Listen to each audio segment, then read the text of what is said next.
Welcome to Shubcode. This is episode 17 of the LWC interview question series. Today's topic, LightningModal architecture exposed. Master asynchronous overlay architecture, promise-based state management, and modern modal lifecycles. These are real questions from real Salesforce interviews. Let's get straight into it. Here is what we're covering today.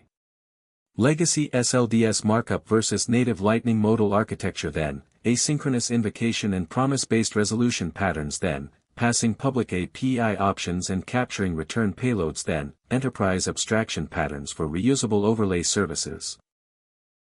Pay close attention to the last one, it's a follow-up question that even experienced developers get wrong. Let me explain this simply.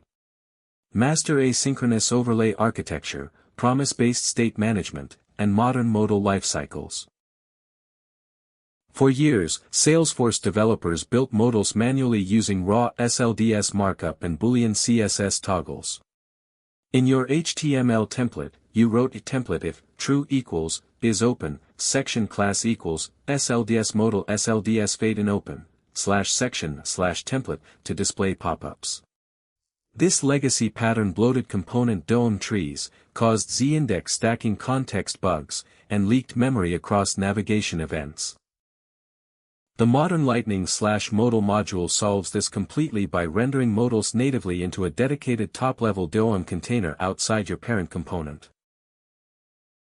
To build a modern modal, your JavaScript class extends LightningModal instead of Lightning element. In your JS file, write import LightningModal from lightning/modal, export default class myModal extends LightningModal.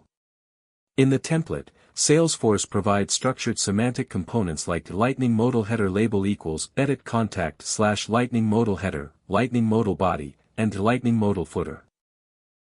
This modular design automatically handles accessibility, screen reader focus traps, and standard Salesforce Lightning design system styling without writing custom CSS. The biggest architectural advantage of LightningModal is its asynchronous execution model. Instead of embedding child tags in your HTML template, you launch the modal imperatively from JavaScript using const result equals await myModal.open, size, medium. The open method returns a native JavaScript promise that stays pending while the modal is visible. When the user completes an action and closes the modal, the promise resolves asynchronously, allowing your calling component to process the response cleanly. Passing context into a modal is straightforward because every public property exposed on your Modal.js class can be set inside the open config object. In your parent JS code, call myModal.open, record ID, this.recordID, is read-only, false. Inside your modal controller, declare at API record ID, and at API is read-only, to receive those values automatically. This eliminated the need for complex pub/sub models or nested template data binding just to configure a pop-up overlay. Sending data back from the modal to the parent component is controlled directly by the modal's internal state machine.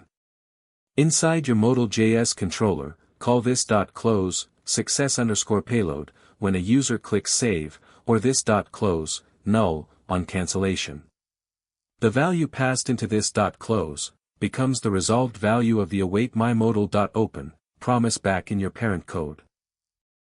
This clean request response loop completely replaces custom DOM event dispatching like this.dispatch event, new custom event, modal save.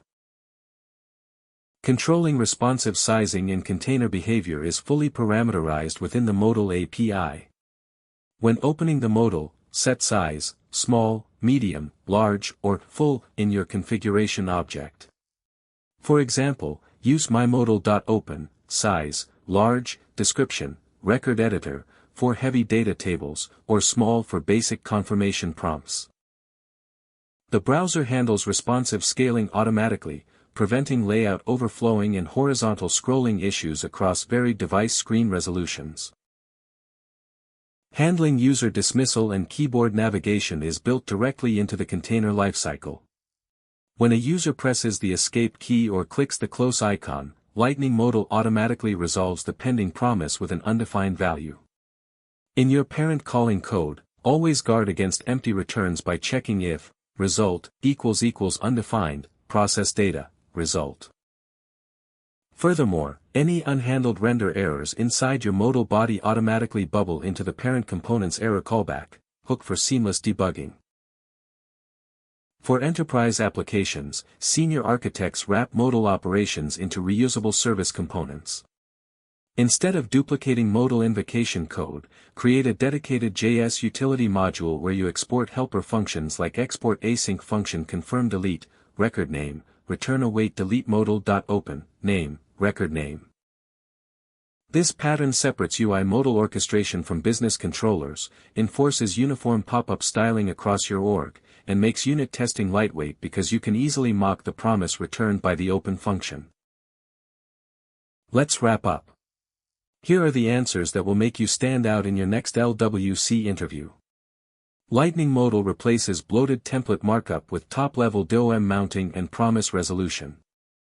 Input context maps directly to modal at API properties via open configuration objects. Modal teardown passes execution payloads directly back to awaiting calling async functions.